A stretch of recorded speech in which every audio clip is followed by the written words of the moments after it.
Join me as I dive deep into the world of Halo to figure out what truly makes it a gaming legend today. Did you know that Halo has sold over 81 million copies worldwide, making it one of the best-selling franchises in gaming history? But raw numbers alone don't tell the full story of why this green-armored super soldier has become such an enduring icon in the gaming world. Tonight, as you settle in and let your mind wander through the vast corridors of gaming history, we're going to explore something truly special.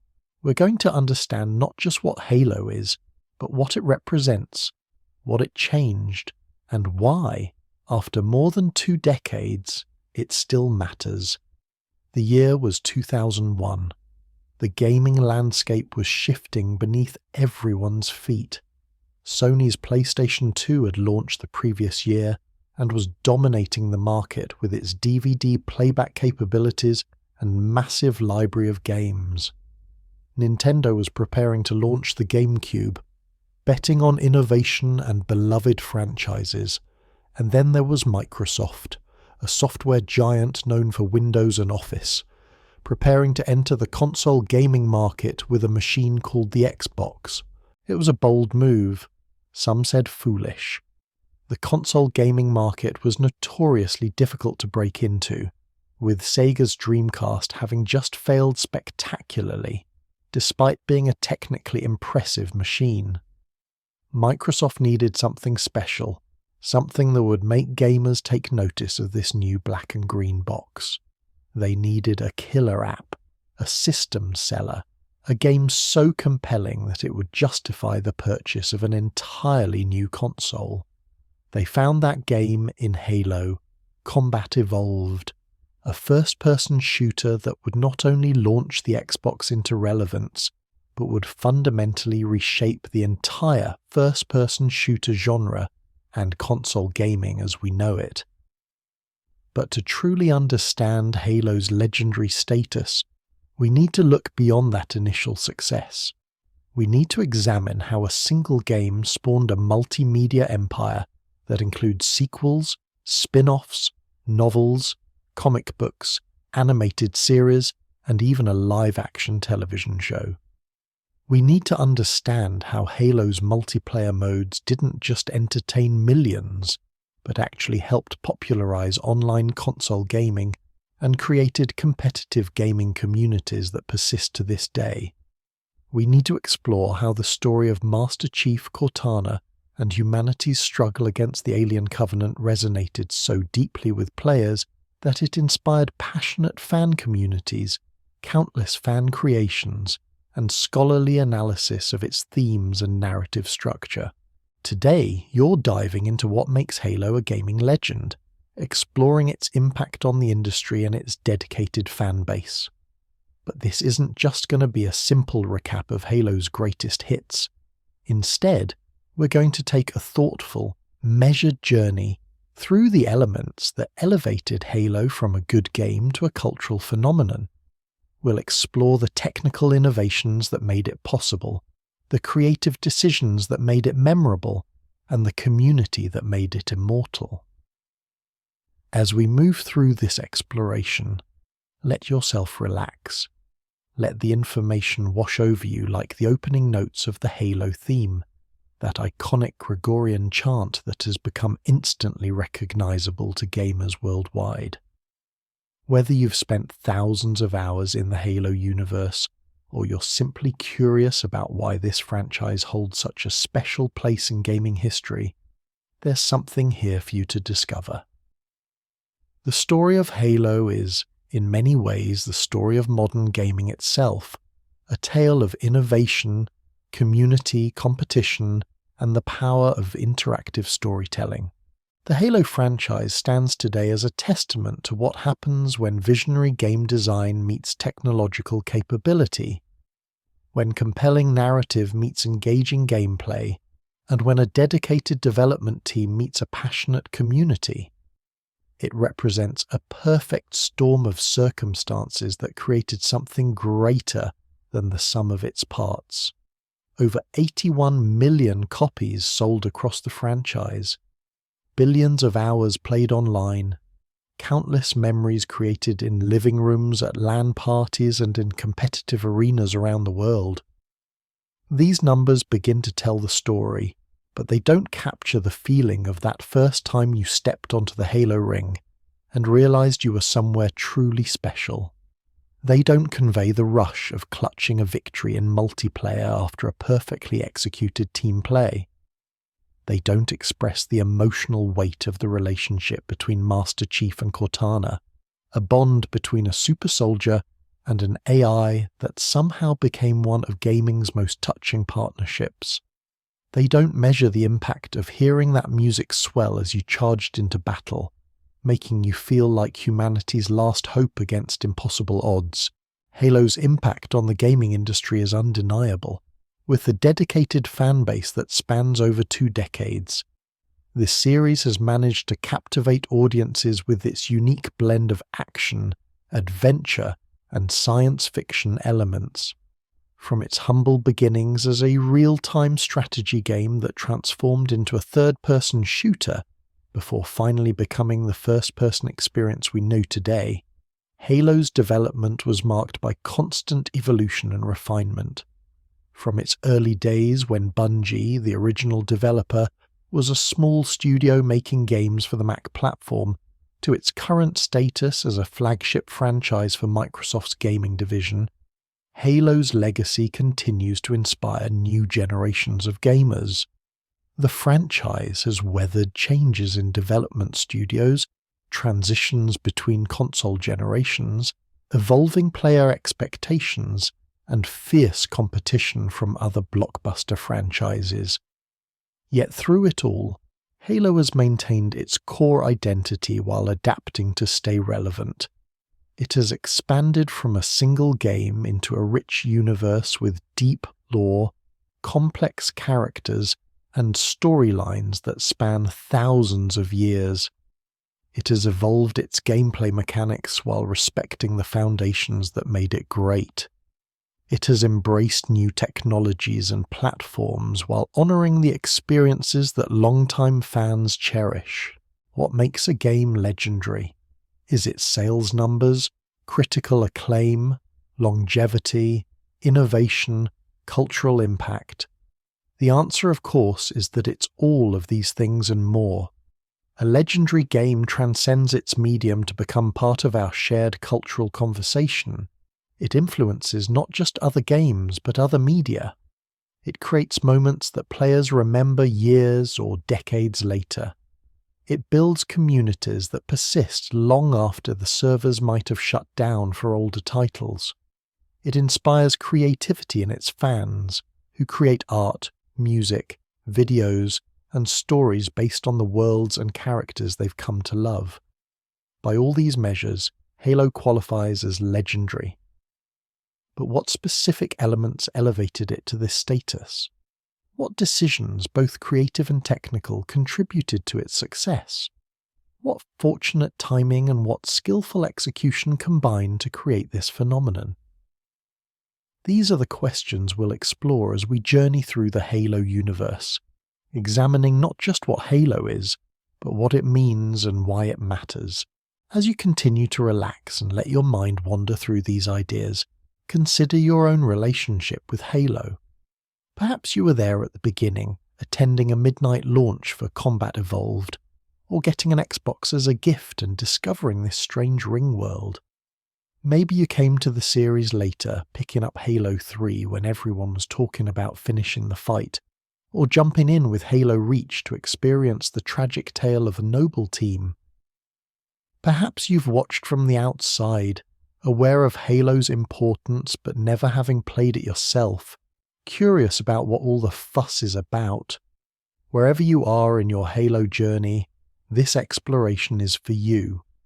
Because understanding why Halo became a legend helps us understand not just this franchise, but what makes any game truly memorable. It helps us appreciate the craft that goes into creating interactive experiences that resonate across generations. It reminds us that games are more than just products or pastimes. They're cultural artifacts that reflect and shape our world. So settle in, get comfortable, and prepare to explore the legend of Halo. We'll examine its origins, its innovations, its struggles, and its triumphs. We'll look at the people who made it, the technology that enabled it, and the community that sustained it. And along the way, we'll discover what makes a game not just successful, but legendary.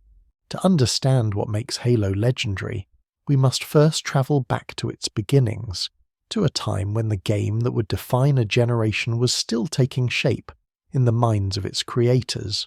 The story of Halo's development is itself a fascinating tale of vision, adaptation, and serendipity, a reminder that even legendary games often have uncertain and winding paths to greatness. The studio behind Halo, Bungie, was founded in 1991 by Alex Seropian and Jason Jones in Chicago. In its early days, Bungie was far from a household name. They developed games for the Macintosh platform, a choice that made them something of an underdog in the gaming world, which was dominated by PC and console titles. Their early games, including titles like Pathways into Darkness and the Marathon series, showed flashes of the creative vision that would later define Halo. Marathon in particular featured many elements that would feel familiar to Halo players: science fiction settings, mysterious alien threats, advanced AI companions, and intricate lore hidden in computer terminals. But Halo didn't start as the game we know today. In fact, when it was first announced at the 1999 Macworld Conference and Expo by Steve Jobs himself, Halo was envisioned as a real-time strategy game for Macintosh and Windows. The early demonstrations showed a game that looked dramatically different from the final product, with players commanding groups of units across outdoor environments on a mysterious ring world. Even at this early stage, however, certain elements were present: the science fiction setting, the conflict between humans and aliens, and that distinctive ring structure that would become iconic. The transformation from real-time strategy game to first-person shooter didn't happen overnight. As development progressed, Bungie experimented with different approaches. At one point, Halo was being developed as a third-person shooter, similar in some ways to games like Tomb Raider. But the team kept iterating, refining, and experimenting. They tested different perspectives, different gameplay mechanics, different ways of conveying the story and immersing the player in this alien world. Through this process of constant refinement, the game slowly evolved into the first-person shooter that would eventually launch the Xbox. The involvement of Microsoft was a crucial turning point in Halo's development. In 2000, Microsoft was preparing to enter the console gaming market with the Xbox, and they needed exclusive titles that would attract gamers to their new platform. When Microsoft executives saw what Bungie was creating with Halo, they recognized its potential. In June 2000, Microsoft acquired Bungie, making Halo an Xbox exclusive and providing the resources and support needed to realize the game's ambitious vision. This acquisition was controversial at the time, particularly among Mac users who had been anticipating the game, but it proved to be a pivotal moment in gaming history. With Microsoft's backing, Bungie was able to focus their development efforts and target the Xbox's specific capabilities. The team worked to create a game that would showcase what the new console could do, while also being accessible and enjoyable for console players who might not be familiar with first-person shooters, a genre that had traditionally been more popular on PC. This led to numerous innovations in control schemes, gameplay pacing, and level design that would become hallmarks of the Halo experience. The development of Halo, Combat Evolved, was an intense, challenging process. Like many game developments, it involved long hours, technical obstacles, and creative challenges. The team had to build not just a game, but an entire universe. They needed to create compelling characters, design alien species and technology that felt both otherworldly and believable, craft levels that would guide players through the experience while giving them freedom to approach encounters in different ways, and write a story that would give context and meaning to the gameplay. Jason Jones, who served as the project lead, was known for his perfectionism and his willingness to make significant changes even late in development if he felt they would improve the game. This approach led to some stressful moments, including a famous incident where significant portions of the game were reworked relatively close to the launch date. But this commitment to quality, this refusal to settle for good enough, was part of what made the final product special. The team at Bungie drew inspiration from a wide range of sources. Science fiction novels, particularly Larry Niven's Ringworld, influenced the setting of the mysterious ring structure known as Halo. Military science fiction, including works by authors like Robert Heinlein, shaped the portrayal of the future military and the character of Master Chief. Films like Aliens influenced the game's atmosphere and the design of the human military equipment. The team even looked at the structure and pacing of action films to inform how they designed the game's missions and set pieces. But Bungie didn't just copy these influences, they synthesized them into something new, something that felt distinctly Halo. The mysterious Forerunner architecture that players would explore with its sweeping curves and geometric patterns created a visual identity unlike anything in other games.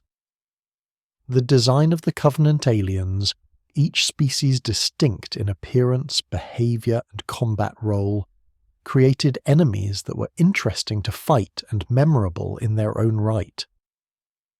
The relationship between Master Chief and Cortana, established through their interactions throughout the game, added an emotional dimension that many shooters lacked.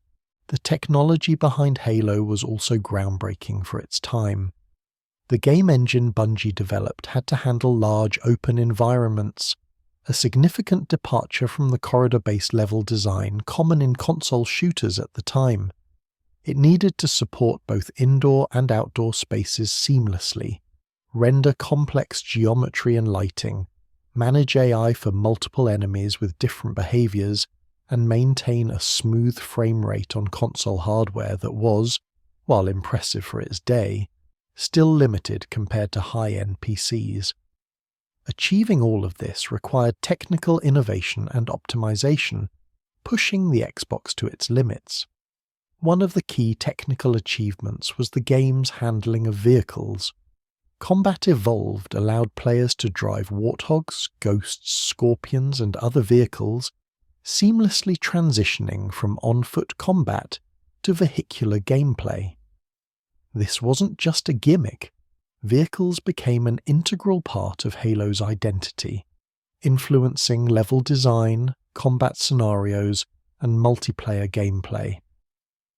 The physics system that governed vehicle handling had to feel responsive and fun, while still having enough weight and momentum to feel believable.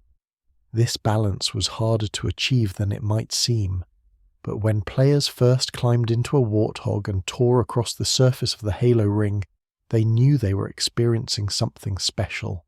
The music for Halo deserves special mention even in this early overview of the game's origins.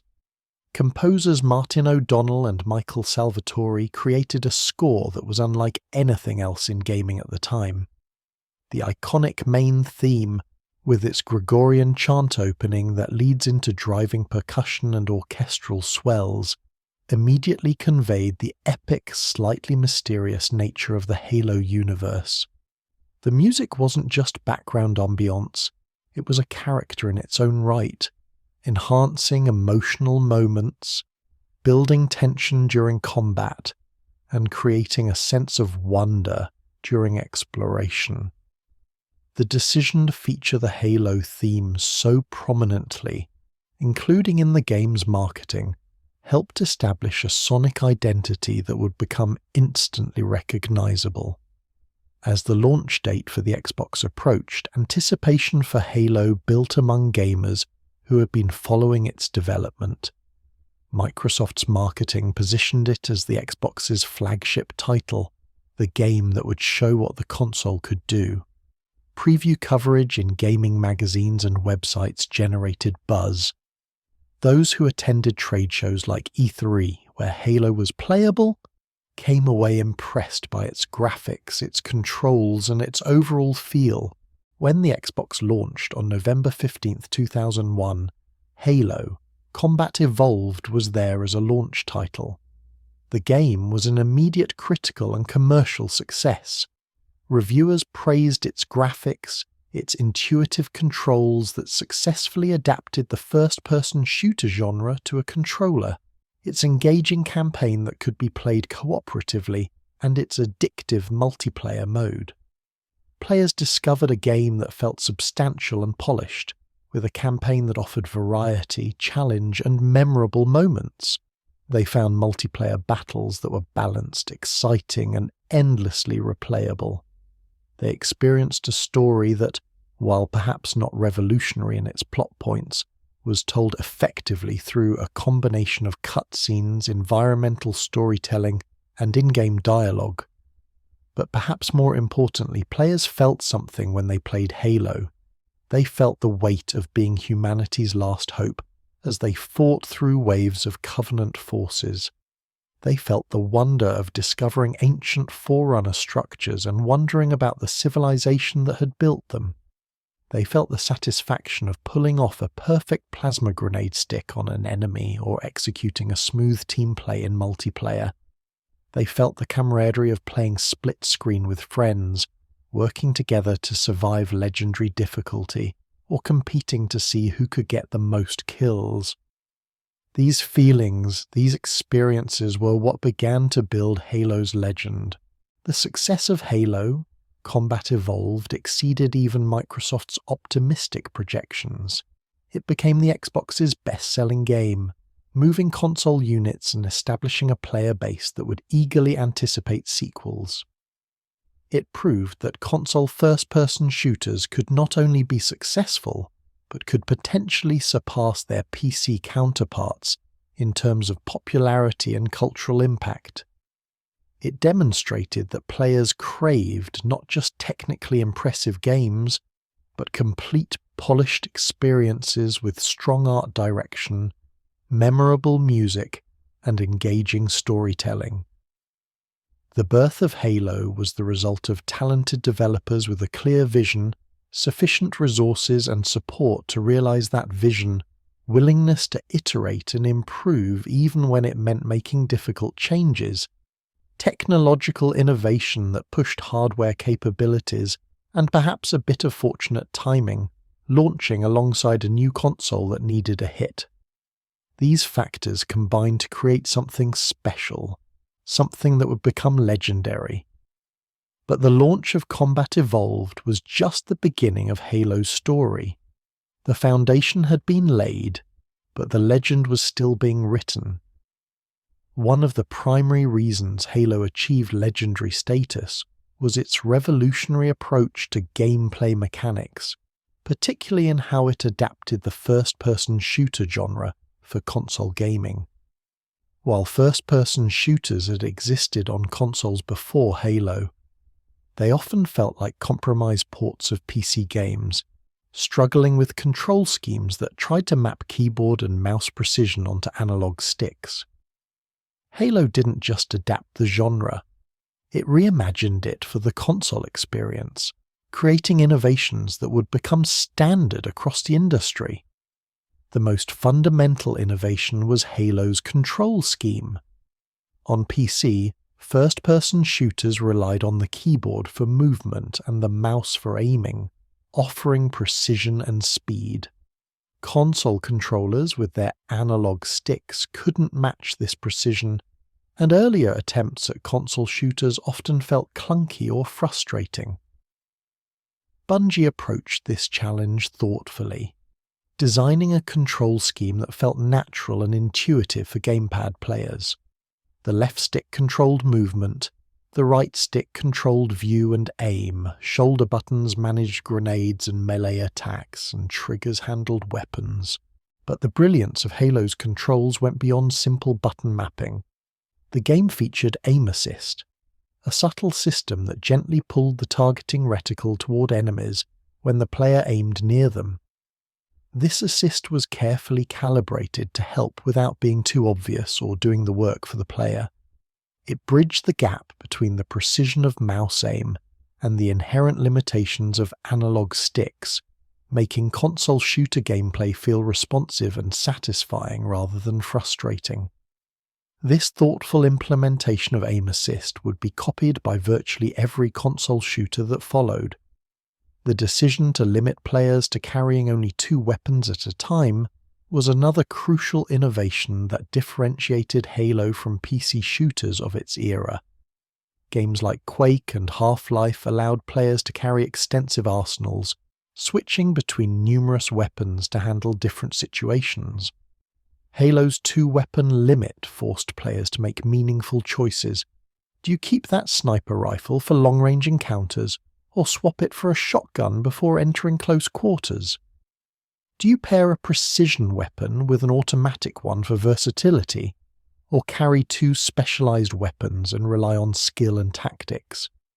This limitation made weapon selection strategic, rather than just a matter of scrolling through an inventory.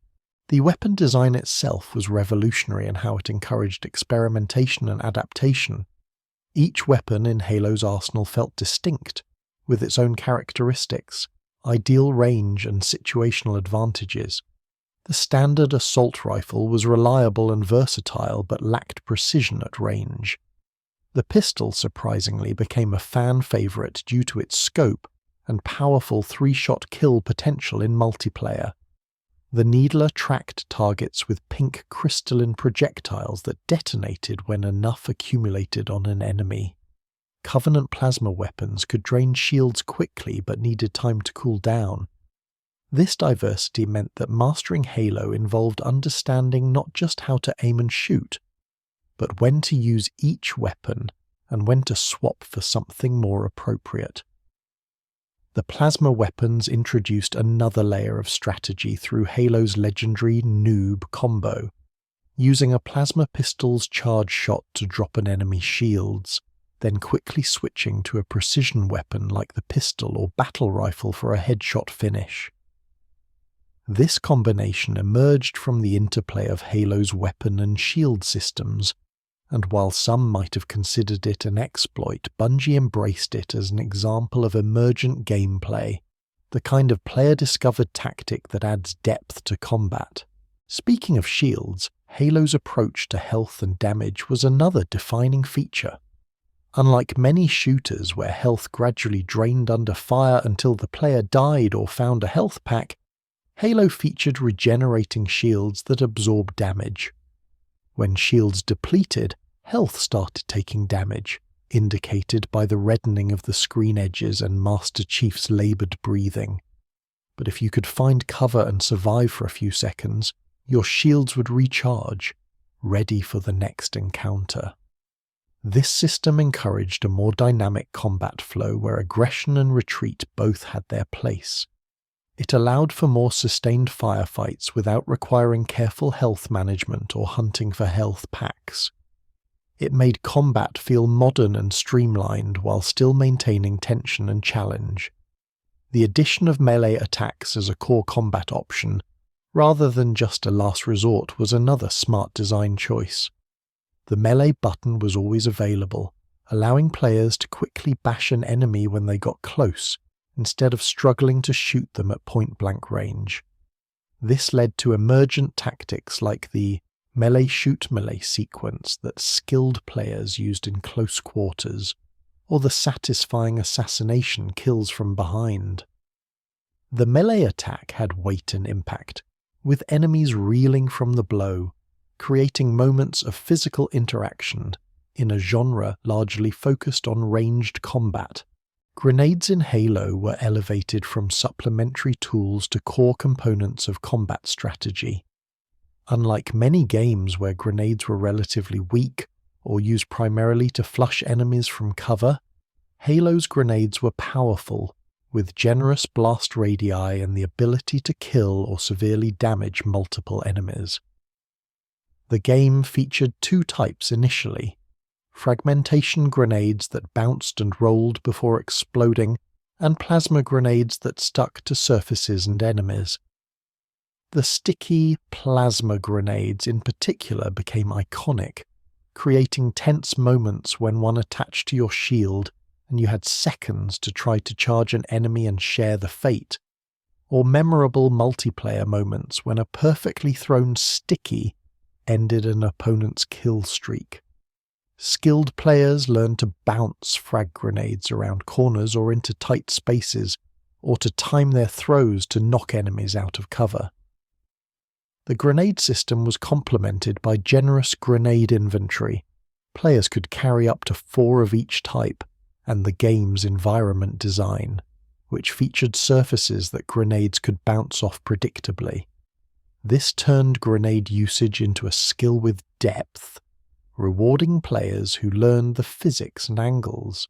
In multiplayer, grenade placement became an art form, with players learning specific throws on popular maps that could hit particular positions or objectives. Vehicle gameplay represented perhaps Halo's most significant departure from traditional first-person shooters and contributed enormously to its legendary status. The seamless transition between on-foot combat and driving vehicles was technically impressive, but more importantly, it was fun. The Warthog, with its distinctive design and satisfying handling, became an icon of the franchise. Driving it across Halo's terrain while a teammate manned the turret created emergent cooperative moments. The tension of rolling a Scorpion tank into battle, powerful but slow and vulnerable to clever enemies, added variety to combat scenarios.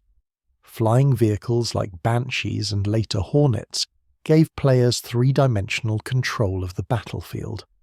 The vehicle physics were tuned to be enjoyable rather than strictly realistic. Warthogs could take hits and keep going, could be flipped back over if they rolled, and handled in a way that was responsive while still having momentum and weight. This made vehicle sections exciting rather than frustrating. It also created memorable multiplayer moments. The desperate race to grab a power vehicle at match start, the satisfaction of hijacking an enemy's vehicle, or the chaos of a multi-vehicle battle on Blood Gulch, where warthogs, ghosts and tanks all clashed. The AI behavior in Halo was revolutionary for its time and contributed significantly to the game's replayability and legend. Covenant enemies didn't just stand in place shooting or follow simple patrol patterns. They reacted to the player's actions, took cover, threw grenades to flush players from cover, and retreated when wounded or outmatched. Different enemy types had distinct behaviors. Grunts would panic and flee if their elite leaders were killed, jackals would advance behind their shields, and elites would aggressively flank and press advantages. This made combat feel dynamic and unpredictable. Playing through the same level multiple times rarely felt exactly the same, because enemies would react differently based on how you approached each encounter. The friendly AI was equally impressive for its time. Marines fought alongside you in many missions, and while they weren't invincible, they could meaningfully contribute to battles, especially if you armed them with powerful weapons from fallen enemies. Their chatter added personality and helped the game world feel alive. When a Marine exclaimed, "The Chief is here," or commented on your combat performance, it reinforced your role as humanity's protector and made the battles feel more real. Level design in Halo departed from the linear corridor shooters common on consoles. While missions had clear objectives and progression, the levels themselves often featured large, open areas where players could approach encounters from multiple angles. The famous beach landing level, the Silent Cartographer, exemplified this design philosophy. After landing on an island, players had freedom to explore. could tackle enemy positions in different orders, and could use various tactics, sniping from a distance, charging in with vehicles, or sneaking around to flank enemy positions. This openness encouraged experimentation and meant that different players could have meaningfully different experiences even playing the same level. The game also understood the importance of pacing and variety. Combat-heavy missions were balanced with quieter exploration segments. Outdoor battles contrasted with tense indoor corridors. Vehicle sections broke up on foot combat. Even within single missions, Bungie crafted peaks and valleys, intense battles followed by moments to catch your breath and appreciate the environment. The controversial library level, often cited as the weakest part of Combat Evolved due to its repetitive corridors and endless flood enemies, actually demonstrated the importance of this variety. When Halo abandoned its usual variety for extended sameness, the experience suffered. The cooperative campaign mode, allowing two players to experience the story together via split screen, was another factor in Halo's revolutionary gameplay. While co-op modes existed in other games, Halo's implementation was particularly well executed. The difficulty scaled appropriately for two players, making it challenging but not overwhelming. Having a partner change the tactics available, one player could drive while the other shot. Players could cover different angles. Revives could save runs that would have ended for a solo player. Co-op turned the campaign into a shared social experience, creating memories and inside jokes between players. It also increased the game's replayability, as playing solo felt different from playing co-op, and playing co-op with different partners created different dynamics. Finally, Halo's approach to difficulty settings deserves mention as part of its revolutionary gameplay design. The game featured 4 difficulty levels: easy, normal, heroic, and legendary. But these weren't just simple damage multipliers. Higher difficulties changed enemy behavior, making them more aggressive and tactical. They increased enemy numbers and altered spawn patterns. Legendary difficulty in particular became legendary in its own right, known for being punishingly difficult but fair, demanding near-perfect play and intimate knowledge of the game's systems. Completing the campaign on Legendary, especially solo, became a badge of honor in the Halo community, a challenge that thousands of players undertook to prove their mastery. These revolutionary gameplay mechanics didn't just make Halo fun to play, they established new standards for console shooters. Nearly every console first-person shooter that followed borrowed from Halo's playbook. The control scheme, the 2-weapon limit, the regenerating shields, the melee system, the grenade mechanics, the vehicle integration, and the approach to AI and level design. Some games would refine these systems further or add their own innovations, but the foundation that Halo laid became the baseline expectation for the genre. What made these mechanics truly revolutionary wasn't just that they were individually clever, but that they worked together as a cohesive whole. Each system supported and enhanced the others, creating gameplay that was more than the sum of its parts. The 2-weapon limit made weapon choice meaningful, which combined with the diverse weapon roster encouraged experimentation. The regenerating shields supported dynamic combat flow, which worked with the level design's openness to enable varied tactical approaches. The vehicle integration added another layer of choice and variety to this foundation. The AI behavior made all of it feel reactive and alive rather than scripted. This is what revolutionary gameplay design looks like.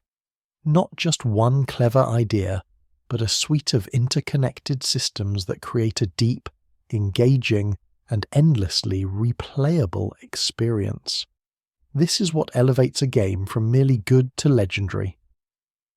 At the heart of Halo's legend stands Master Chief Petty Officer John 117, better known simply as Master Chief. Creating a protagonist for a first-person shooter presents unique challenges. Unlike third-person games where players constantly see their character, first-person protagonists spend most of the game invisible, except for their hands holding weapons.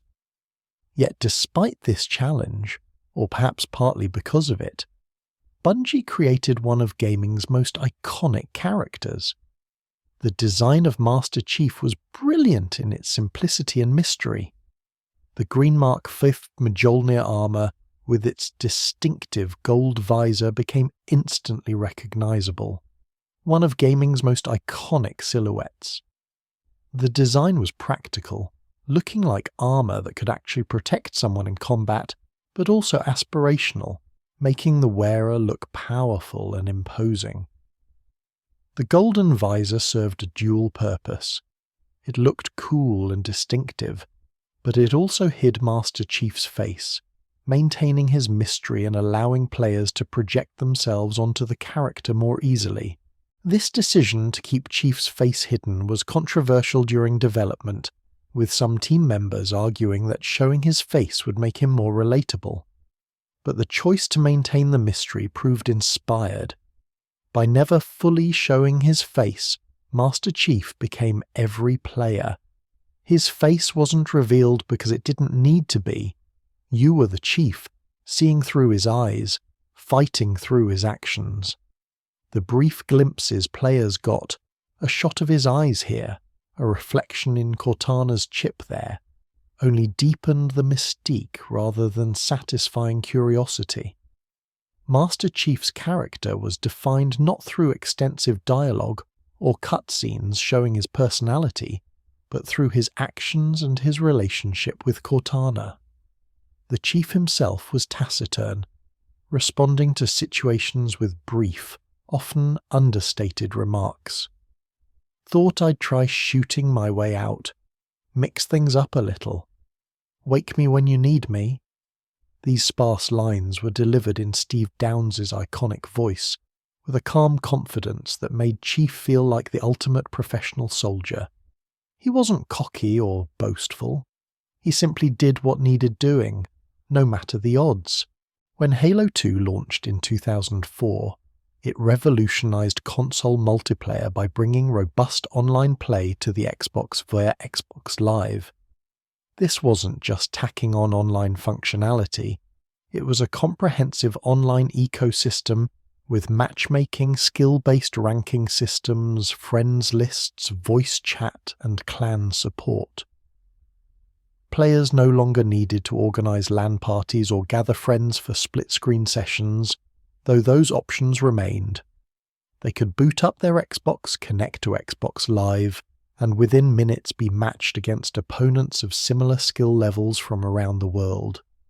The matchmaking system Bungie developed for Halo 2 became the template for online console gaming. It used a sophisticated ranking algorithm inspired by the TrueSkill system, attempting to create balanced matches where players had roughly equal chances of winning. This meant competitive matches rather than one-sided stomps. The system tracked individual skill levels, adjusting rankings based on performance. Climbing the competitive ranks from level 1 to the coveted level 50 became a pursuit in itself, a measure of skill that players work to improve. The integration of voice chat transformed the social dynamics of Halo multiplayer. Now you could communicate with teammates during matches, coordinating strategies, calling out enemy positions and celebrating victories together. Voice chat also enabled trash talk, banter, and sometimes toxic behavior, creating the full spectrum of online social interaction. For better and worse, proximity voice chat and post-game lobbies became spaces for personality and community to emerge. Many players formed lasting friendships through Halo multiplayer, connecting over shared experiences and forming clans and teams. The variety of multiplayer modes kept the experience fresh. Team Slayer, the basic team deathmatch mode, was enduringly popular, but objective modes added variety. Capture the flag required coordination and strategy, with teams defending their flag while attempting to capture the enemies. King of the Hill rewarded map control and movement. Oddball, where teams scored by holding a skull, created unique gameplay dynamics. Assault task teams with carrying a bomb to the enemy base. Each mode emphasized different skills and strategies, ensuring that players could find modes matching their preferences. Custom games and modding tools, particularly in Halo 3 with the introduction of Forge mode, empowered the community to create their own content. Forge allowed players to modify existing maps, adding, removing, or repositioning objects to create custom layouts and entirely new game experiences. Creative community members used Forge to build racetracks, puzzle maps, recreation of maps from other games, and entirely original creations. These custom maps and game types were shared through the community, extending the game's lifespan and variety far beyond what Bungie alone created. The community's creativity with Forge led to game types that became beloved in their own right. Griffball, a sport-like mode combining melee weapons and bomb planting, became so popular that Bungie added official support for it. Infection, where infected players tried to convert human players, created tense survival scenarios. Fat Kid, Duck Hunt, and countless other creative modes emerged from the community, demonstrating that given tools and freedom, players would extend and enrich the game in ways developers couldn't predict. Competitive Halo, both in organized leagues and informal competitive scenes, became a significant part of gaming culture. Major League Gaming, MLG, featured Halo prominently, with tournaments offering substantial prize pools and attracting skilled teams. Professional Halo players became minor celebrities within the gaming community, known for their incredible skill and their team strategies. Watching competitive Halo matches, whether live at events or through recorded footage and later streaming platforms, became a spectator activity. The competitive scene demonstrated the depth of Halo's multiplayer, showing that there was always another level of skill to reach, another strategy to master. The competitive community developed its own meta, its own preferred maps and game modes, and its own terminology. Strategies like controlling top-middle on certain maps, executing flag runs with specific timing and routes, or call-outs for map locations became second nature to serious players. This depth meant that Halo multiplayer could be enjoyed casually as a fun social activity, or pursued seriously as a competitive endeavor, accommodating different levels of investment and engagement. The theater mode introduced in Halo 3 revolutionized how players interacted with their multiplayer experiences. This feature automatically recorded recent matches, allowing players to re-watch games from any angle, create highlight clips and take screenshots. This transformed memorable moments from ephemeral experiences that lived only in memory and retelling into content that could be preserved, shared, and celebrated. Players captured incredible plays, hilarious failures, and cinematic moments, sharing them through Bungie's file sharing features and later through YouTube and social media. The ability to create machinima, films created using the game engine, was enhanced by theater mode. Red vs. Blue, a comedy web series created using Halo's multiplayer maps and character models, became one of the most successful machinima projects, attracting millions of viewers and demonstrating that games could be platforms for entirely new forms of creative expression. The fact that Halo's tools and community enabled such creativity added another dimension to its legend. Statistics tracking, available through Bungie's website and later through Halo Waypoint, allowed players to analyze their performance in incredible detail. You could see your kill, death ratio, accuracy with each weapon, performance on specific maps, win rates in different game modes, and countless other metrics.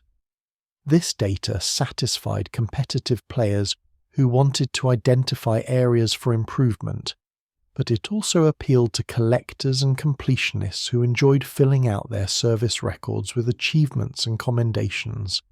The persistent tracking of accomplishments created a sense of progression and investment that kept players engaged over time. The social features extended beyond just playing matches. Bungie's website and later Halo Waypoint served as hubs for the community, with forums, news updates, featured content, and social features that connected players outside the game. File shares allowed players to showcase their custom games, maps, screenshots, and films. Recommendation systems surfaced popular community creations. This ecosystem around the game created a sense that Halo was more than just a game. It was a platform, a community, a shared space. This decision to keep Chief's face hidden was controversial during development, with some team members arguing that showing his face would make him more relatable. But the choice to maintain the mystery proved inspired. By never fully showing his face, Master Chief became every player. His face wasn't revealed because it didn't need to be. You were the Chief, seeing through his eyes, fighting through his actions. The brief glimpses players got, a shot of his eyes here, a reflection in Cortana's chip there, only deepened the mystique rather than satisfying curiosity. Master Chief's character was defined not through extensive dialogue or cutscenes showing his personality, but through his actions and his relationship with Cortana. The Chief himself was taciturn, responding to situations with brief, often understated remarks. Thought I'd try shooting my way out. Mix things up a little. Wake me when you need me. These sparse lines were delivered in Steve Downes' iconic voice with a calm confidence that made Chief feel like the ultimate professional soldier. He wasn't cocky or boastful. He simply did what needed doing, no matter the odds. The lore surrounding Master Chief, much of it revealed in the expanded universe of novels and comics, added depth without weighing down the games. Players could enjoy the games knowing only that Chief was a super soldier, humanity's best, fighting to save everyone. But for those who wanted to dig deeper, there was a rich backstory.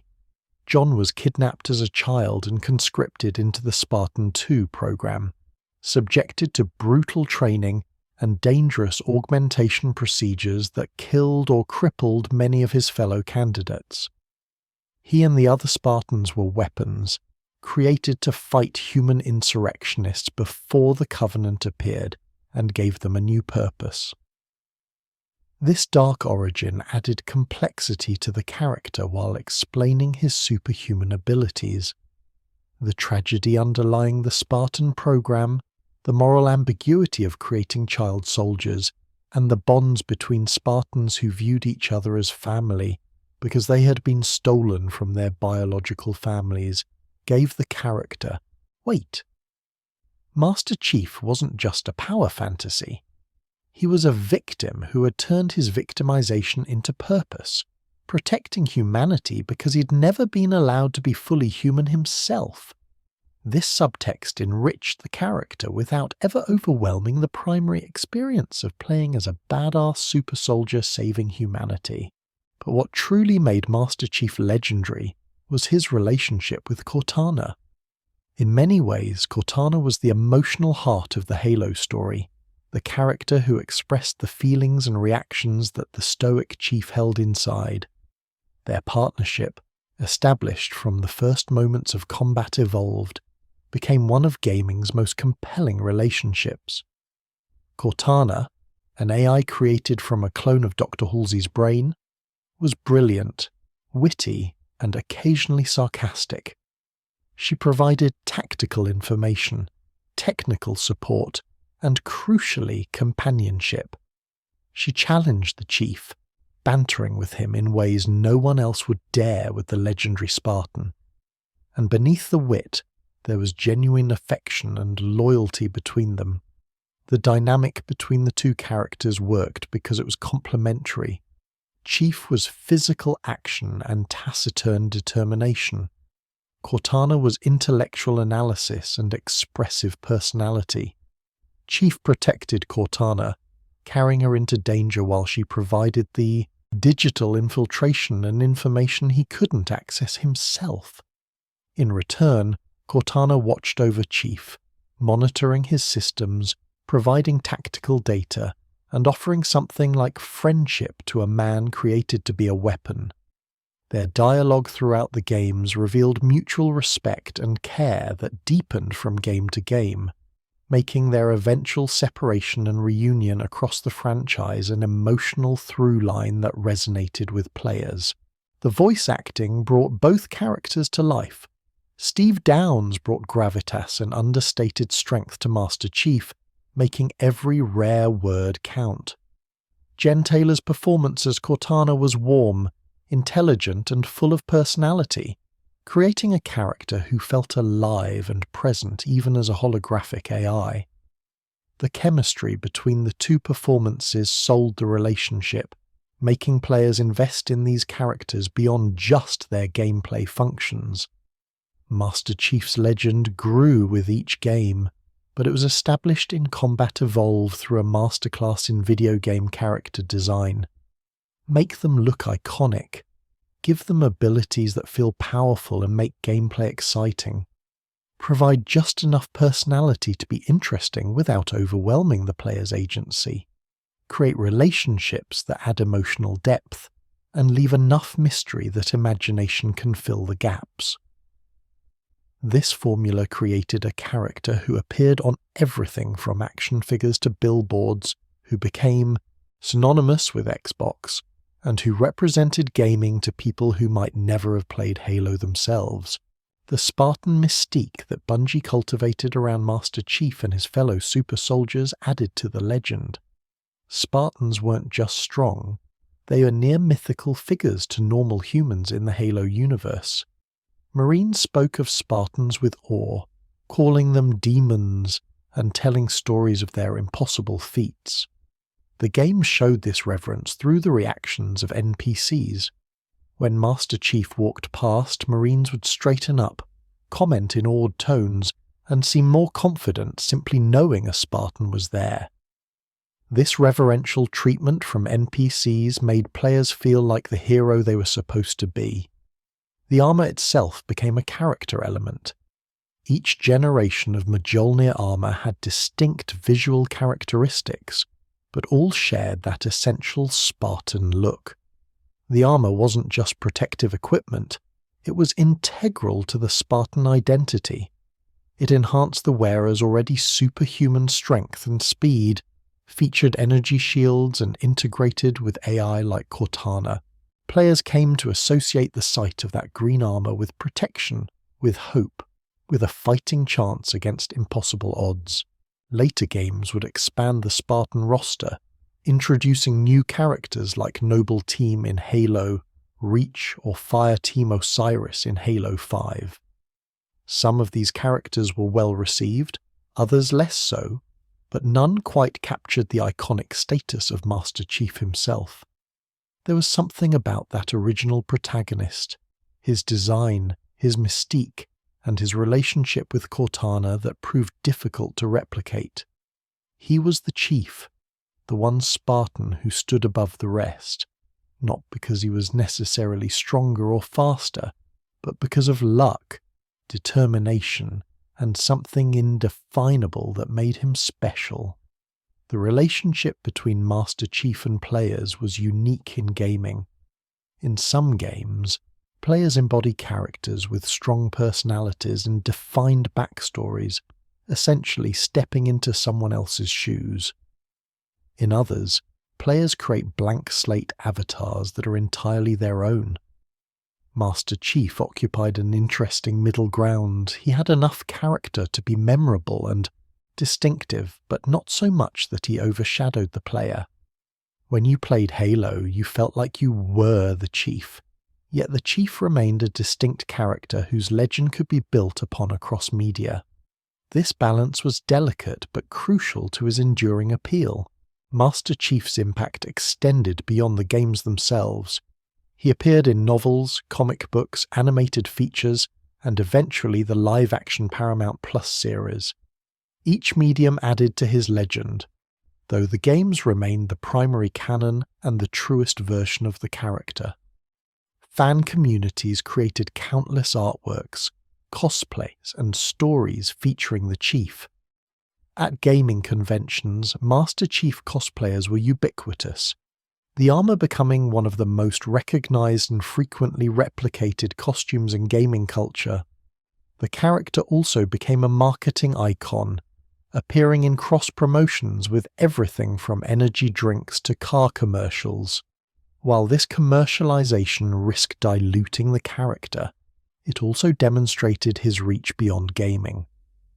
Master Chief transcended his origins to become a cultural touchstone, recognizable even to people who had never picked up a controller.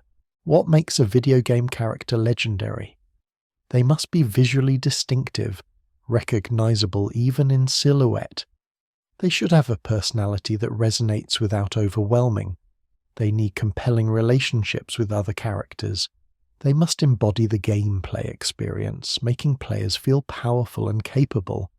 And perhaps most importantly, they need to grow beyond their initial appearance, becoming symbols that represent more than just a game. Master Chief checks all these boxes. His green armor and golden visor are instantly recognizable worldwide.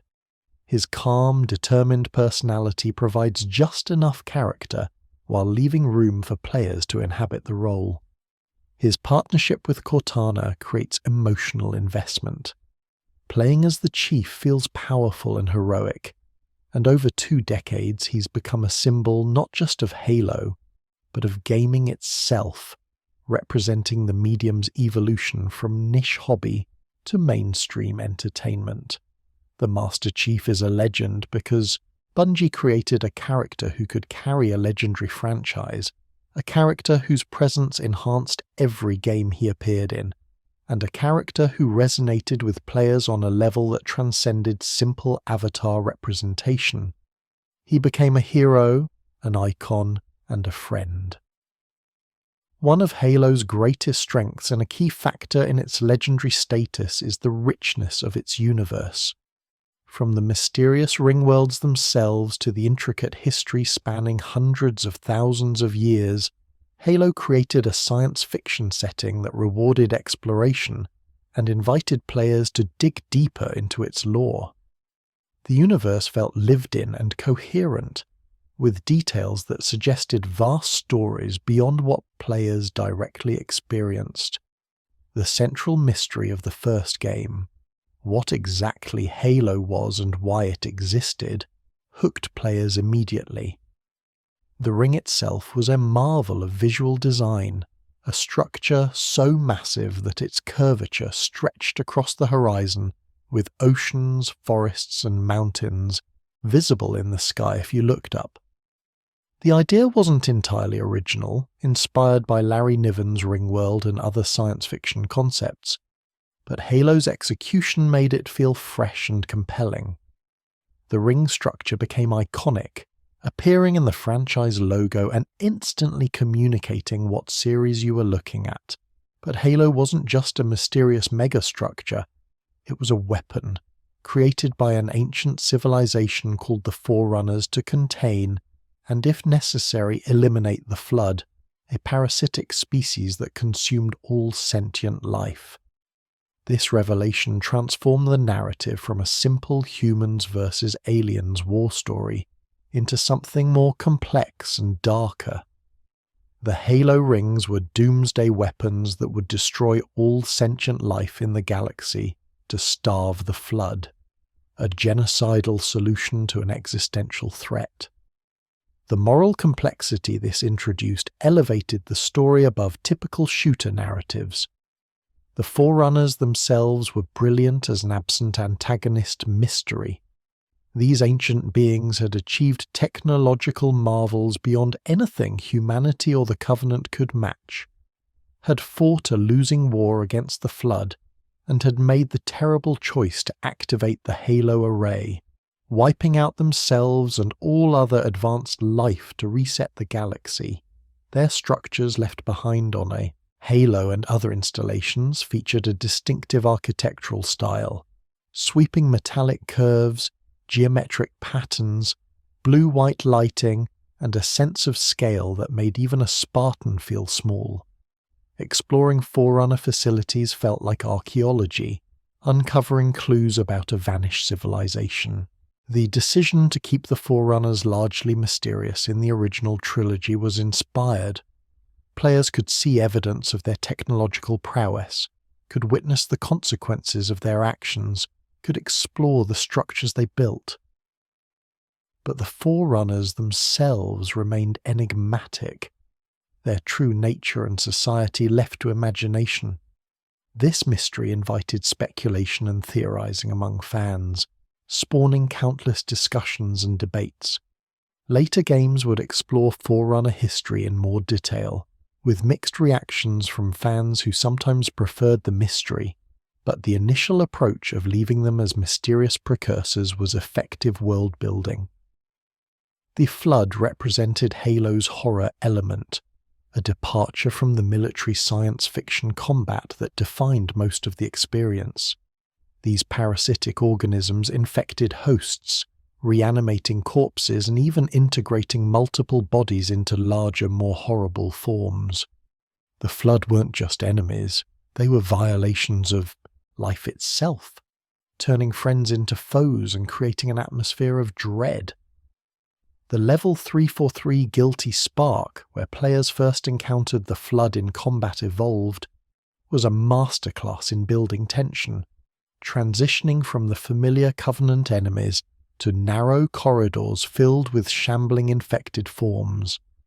The shift was jarring and effective, introducing a new threat that changed the entire context of the conflict.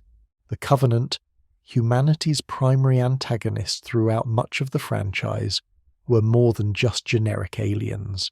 They were a religious hegemony, an alliance of multiple alien species united by belief in the Forerunners as gods, and the Halo rings as sacred artifacts that would trigger the Great Journey, a transcendent ascension. The Covenant's religious fanaticism made them formidable antagonists. They weren't fighting for resources or territory, but for salvation. This religious motivation added depth to the conflict, suggesting complex politics and beliefs rather than simple villainy. The Covenant's various species each had distinct characteristics, roles, and personalities. The elites, or Sanghili, were honorable warriors who served as the Covenant's military leaders. The grunts, or Ungoi, were diminutive and comical, but could be dangerous in numbers. The jackals, or Kigyar, were piratical snipers and scouts. The hunters, or Megalek Golo, were massive worm colonies in armor, requiring heavy weapons to defeat. The prophets, or Sanshayum, were the religious leaders who guided Covenant policy. This diversity made Covenant forces interesting to fight, and created a sense of a complex alien society rather than a monolithic enemy. The schism within the Covenant in Halo 2, where the elites were betrayed and replaced by the brutes, added political intrigue and transformed some enemies into allies. The Arbiter, introduced in Halo 2 as a playable character, provided a perspective from within the Covenant, showing its inner workings and the crisis of faith that its encounter with truth provoked. This narrative complexity, where former enemies became allies and the nature of the conflict shifted, elevated Halo's storytelling above typical shooter campaigns. Humanity in the Halo universe was portrayed as desperate and outmatched, fighting a losing war against a technologically superior enemy. This underdog position made human victories feel earned rather than inevitable. The United Nations Space Command, UNSC, and its various branches, the Navy, the Marines, the Spartan program, felt like a cohesive military organization with its own culture, terminology, and history. Human technology was grounded in extensions of current-day military hardware, recognizable firearms, realistic vehicles, and believable spacecraft. This groundedness made humanity relatable and made their struggle against the advanced Covenant and ancient Forerunner technology feel appropriately challenging. The expanded universe of Halo novels, comics, and other media enriched the world-building considerably. Writers like Eric Nylund, William C. Dietz, and others crafted stories that explored corners of the universe the games never touched. The creation of the Spartan II program in The Fall of Reach, the desperate defense of the planet Reach in multiple novels, the moral complexities and costs of creating super soldiers, and the broader galactic conflict beyond Master Chief's personal experience. While these expanded materials were optional, players could enjoy the games without ever reading a novel, they rewarded fans who wanted to dive deeper, creating a rich transmedia universe. The terminals and data logs hidden in the games provided lore for players willing to seek them out. These optional pieces of storytelling added depth without interrupting the main narrative.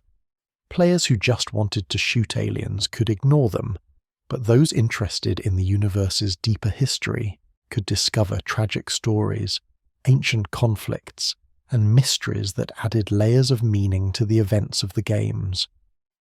This approach to optional lore respected different player preferences while building a reputation for Halo as a franchise with substantial depth beneath its surface.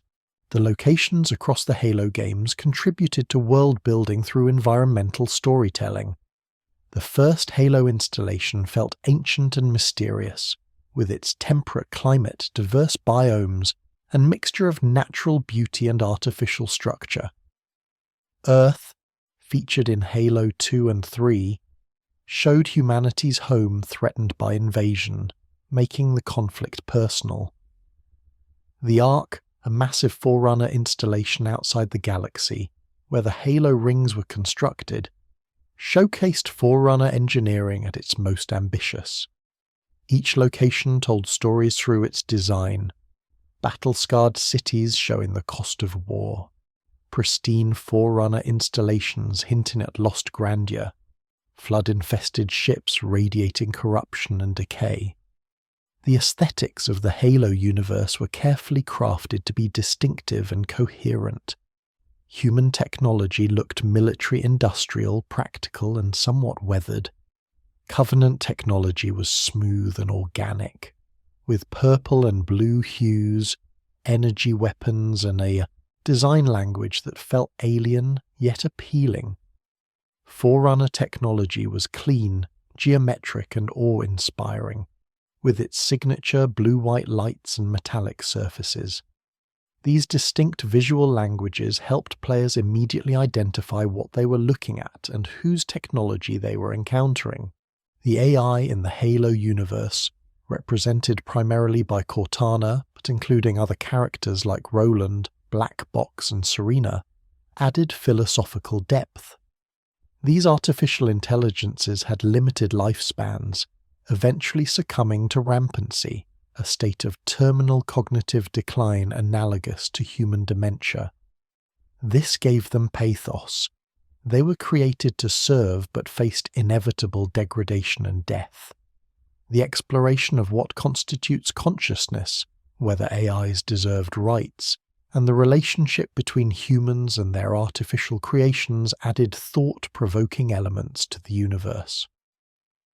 The universe's timeline spanned hundreds of thousands of years, from the ancient Forerunners and their war with the Flood, through the activation of the Halo Array and the destruction of all sentient life in the galaxy, to the re-emergence of civilization and the modern conflict between humanity and the Covenant. This vast temporal scale gave the Halo universe a sense of epic grandeur. Events in the games were just the latest chapter in a much longer story, suggesting that the consequences of actions would ripple through time just as past decisions shape the present. The Halo universe's approach to faster-than-light travel, the slip-space drive, and its related phenomena added science fiction credibility. Slipspace wasn't just a convenient plot device for moving between star systems. It was dangerous, imprecise without AI assistance, and could be affected by gravitational anomalies. This gave space travel stakes and limitations, making the vastness of space feel real rather than trivial.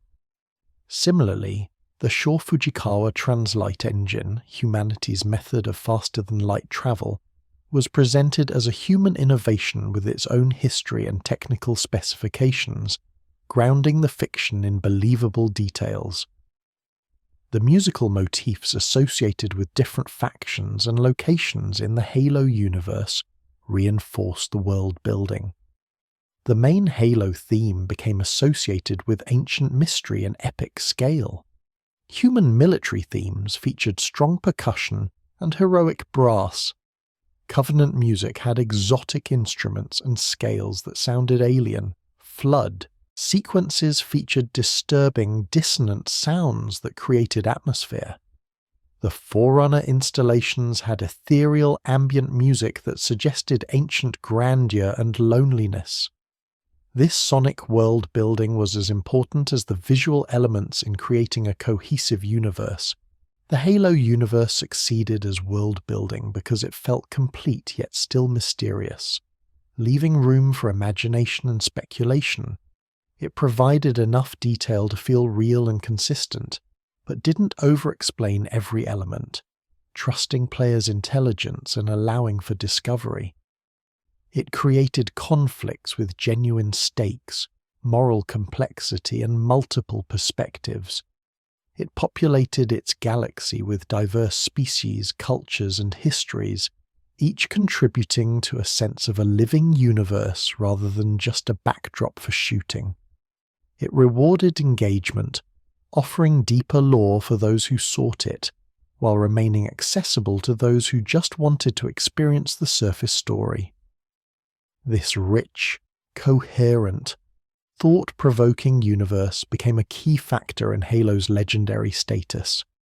Players didn't just play Halo, they visited its universe, explored its mysteries, and became invested in its ongoing story.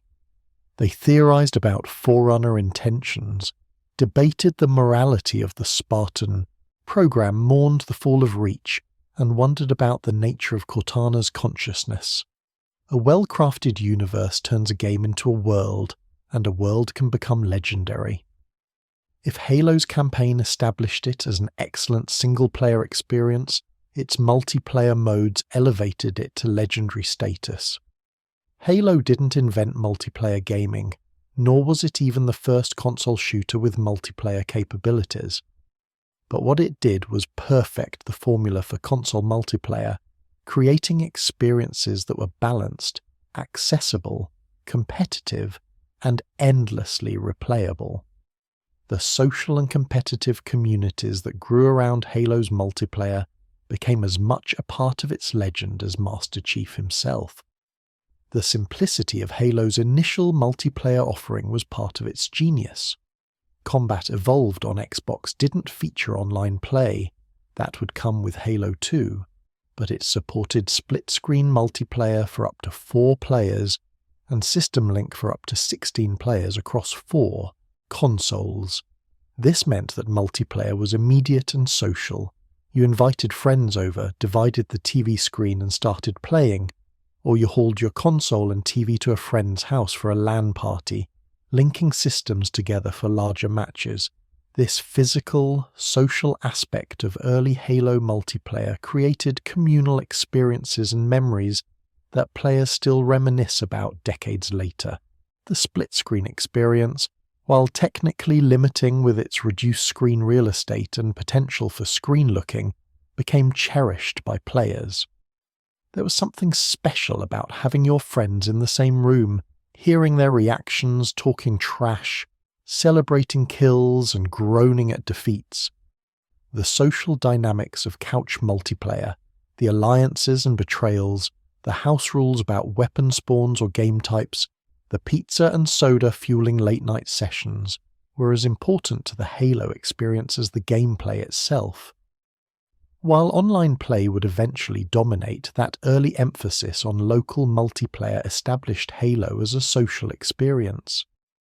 LAN parties, where players connected multiple Xbox consoles for larger matches, became legendary in their own right. The effort involved in transporting equipment, consoles, controllers, TVs, cables, snacks, was significant, but the payoff was worth it. 16 players in one space divided into teams competing in objective modes or free-for-alls created an electric atmosphere. You could hear reactions from across the room, trash talk flew freely, and the competitive energy was palpable.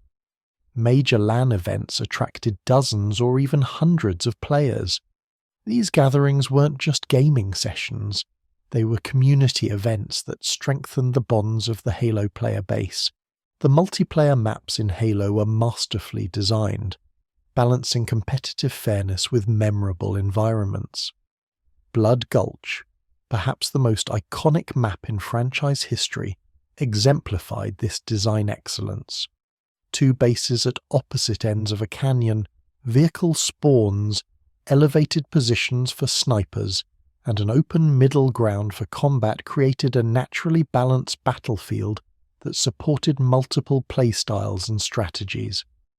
Whether you were sniping from the base, driving a warthog across the middle, or engaging in close combat inside the bases, Blood Gulch accommodated your preferred approach while maintaining competitive balance.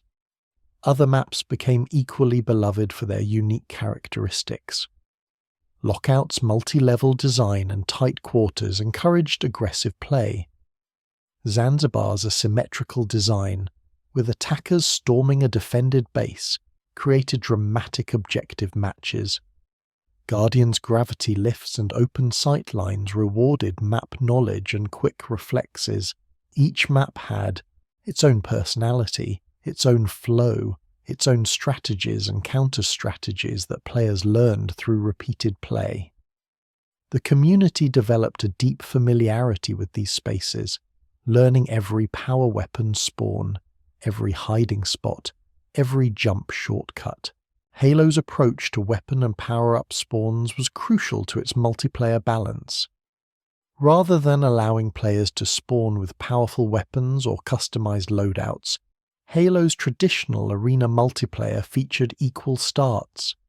Everyone began with the same basic weapons and power weapons, sniper rifles, rocket launchers, energy swords, spawned at specific map locations on predictable timers. This created natural points of conflict and strategic decision-making.